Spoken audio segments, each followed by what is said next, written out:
Mass movement, which is also referred to as mass wasting, is bulk movements of soil and rock debris down slopes in response to the pull of gravity, or the rapid or gradual sinking of the Earth's ground surface in a predominantly vertical direction.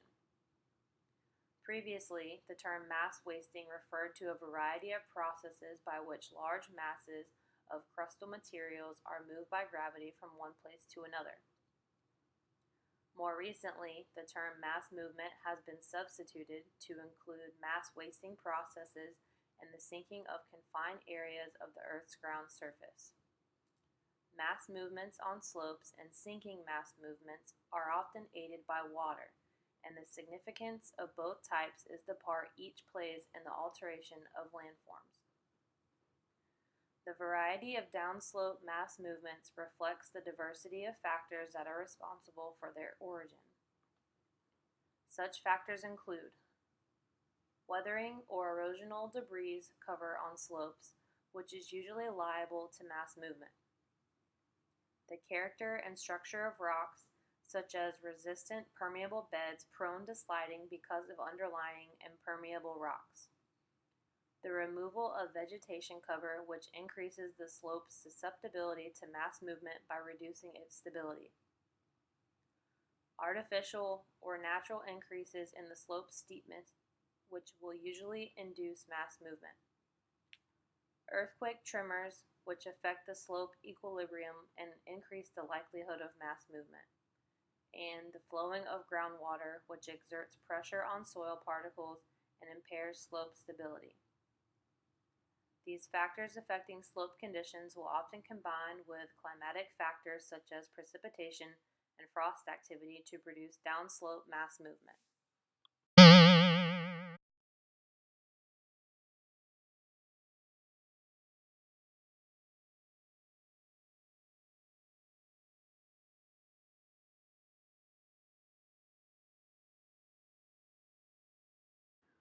Rocks that fall to the base of a cliff make a talus slope. Sometimes, as one rock falls, it hits another rock, which hits another rock, and begins a landslide. Landslides and avalanches are the most dramatic, sudden, and dangerous examples of Earth materials moved by gravity. Landslides are sudden falls of rock, whereas avalanches are sudden falls of snow. Although many types of mass movements are included in the general term landslide, the more restrictive use of the term refers only to mass movements, where there is a distinct zone of weakness that separates the slide material from more stable underlying material. The two major types of landslides are rotational slides and translational slides. A rotational slide is a slide in which the surface of rupture is curved concavely upward, and the slide movement is roughly rotational about an axis that is parallel to the ground surface and transverse across the slide. A translational slide is when the landslide mass moves along a roughly planar surface with little rotation or backward tilting. A block slide is a translational slide in which the moving mass consists of a single unit or a few closely related units that move downslope as a relatively coherent mass. When large amounts of rock suddenly break loose from a cliff or mountainside, they move quickly and with tremendous force. Air trapped under the falling rocks acts as a cushion that keeps the rock from slowing down. Landslides and avalanches can move as fast as 200 to 300 kilometers per hour. Landslides are exceptionally destructive. Homes may be destroyed as hillsides collapse. Landslides can even bury entire villages. Landslides may create lakes when the rocky material dams a stream. If a landslide flows into a lake or bay, they can trigger a tsunami. Landslides often occur on steep slopes in dry or semi-arid climates. The California coastline, with its steep cliffs and years of drought punctuated by seasons of abundant rainfall, is prone to landslides. At-risk communities have developed landslide warning systems. Around San Francisco Bay, the National Weather Service and the United States Geological Survey use rain gauges to monitor soil moisture. If soil becomes saturated, the Weather Service issues a warning. Earthquakes, which may occur on California's abundant faults, can also trigger landslides.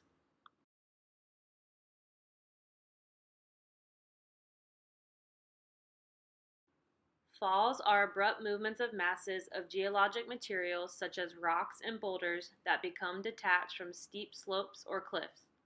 Separation occurs along discontinuities such as fractures, joints, and bedding planes, and movement occurs by free fall, bouncing, and rolling.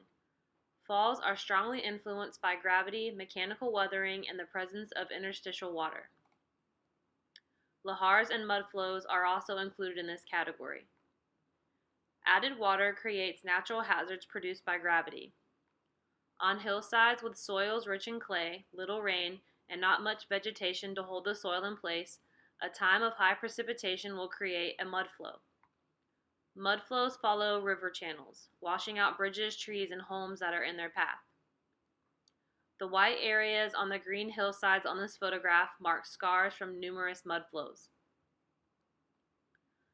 A lahar is a mudflow that flows down a composite volcano. Ash mixes with snow and ice melted by the eruption to produce hot, fast-moving flows. The lahar caused by the eruption of Nevado del Ruiz in Colombia in 1985 killed more than 23,000 people. This photograph depicts a lahar that formed from volcanic ash and debris.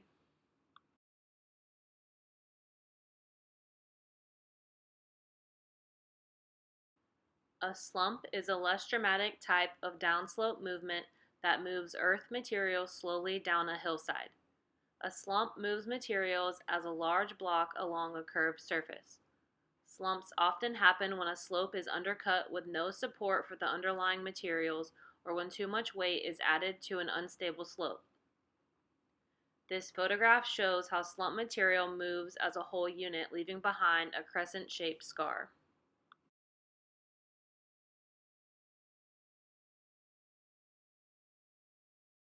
A creep is the imperceptibly slow, steady downward movement of slope-forming soil or rock. Movement is caused by shear stress sufficient to produce permanent deformation but too small to produce shear failure. There are generally three types of creep. The first one is seasonal, where movement is within the depth of soil affected by seasonal changes in moisture and soil temperature. The second is continuous, where shear stress continuously exceeds the strength of the material. And the third is progressive, where slopes are reaching the point of failure as other types of mass movements. Creep is indicated by curved tree trunks, bent fences or retaining walls, tilted poles or fences, and small soil ripples or ridges. Curves in tree trunks indicate creep because the base of the tree is moving downslope while the top is trying to grow straight up. Tilted telephone or power company poles are also signs of creep. This photograph depicts trees with curved tree trunks, which is a classic sign that the hillside is slowly creeping downhill.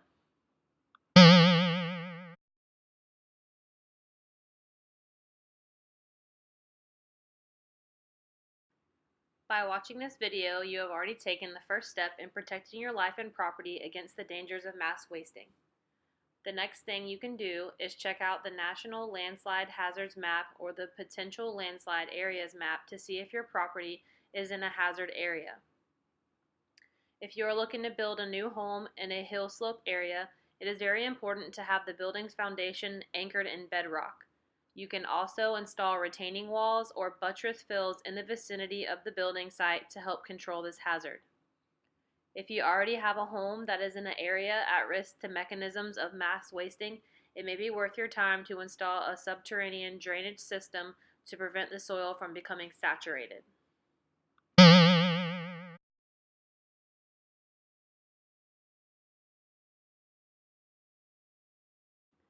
Fortunately for us, there are sometimes plenty of warning signs that can help you identify a potential slide or flow. Here is a brief summary of the warning signs. The appearance of surface cracks on the ground. Bulging, uplifted, or unusually loose topsoil. Unusual wet spots on your property that appears days after a rain. Soil moving away from foundations. Tilting power poles and fence posts. Unusual ground settlement. Changing fence lines. Sudden cracks in your foundation or walls. door and windows that stick, broken water lines, and leaning walls.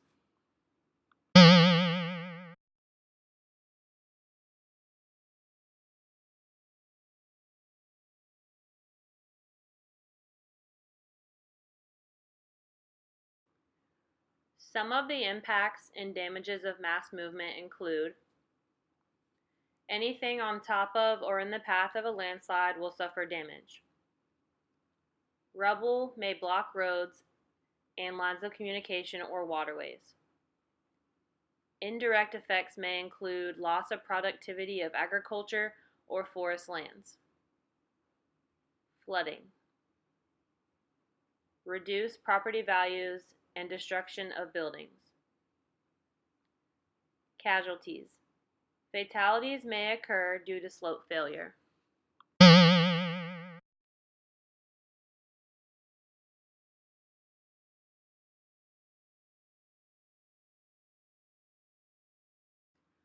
In the case of a landslide, stay alert and awake. Many debris flow fatalities occur when people are sleeping. Be aware that intense, short bursts of rain may be particularly dangerous, especially after longer periods of heavy rainfall and damp weather. If you are in areas susceptible to landslides and debris flows, consider leaving if it is safe to do so. Remember that driving during an intense storm can be hazardous. If you remain at home, move to a second story if possible. Staying out of the path of a landslide or debris flow saves lives. Listen for any unusual sounds that might indicate moving debris, such as trees cracking or boulders knocking together. A trickle of flowing or falling mud or debris may precede larger landslides. Moving debris can flow quickly and sometimes without warning. If you are near a stream or channel, be alert for any sudden increase or decrease in water flow and for a change from clear to muddy water. Such changes may indicate landslide activity upstream, so be prepared to move quickly. Don't delay, save yourself, not your belongings. Be especially alert when driving. Embankments along roadsides are particularly susceptible to landslides. Watch the road for collapsed pavement, mud, fallen rocks, and other indications of possible debris flows.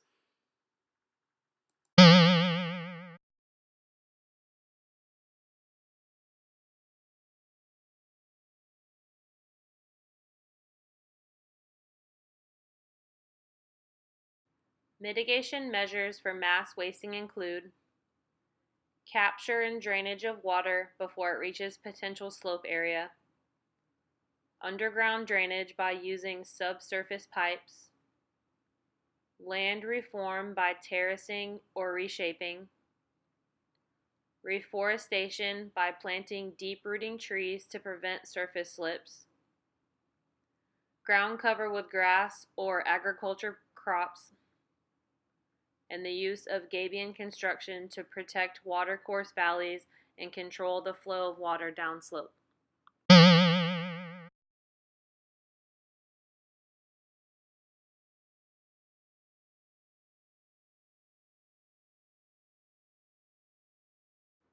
Some of the general triggers of mass movements are pre-existing instability, rain, earthquakes, thawing of frozen ground, human construction, for example, roads or houses, irrigation, and failing infrastructure, for example, water mains.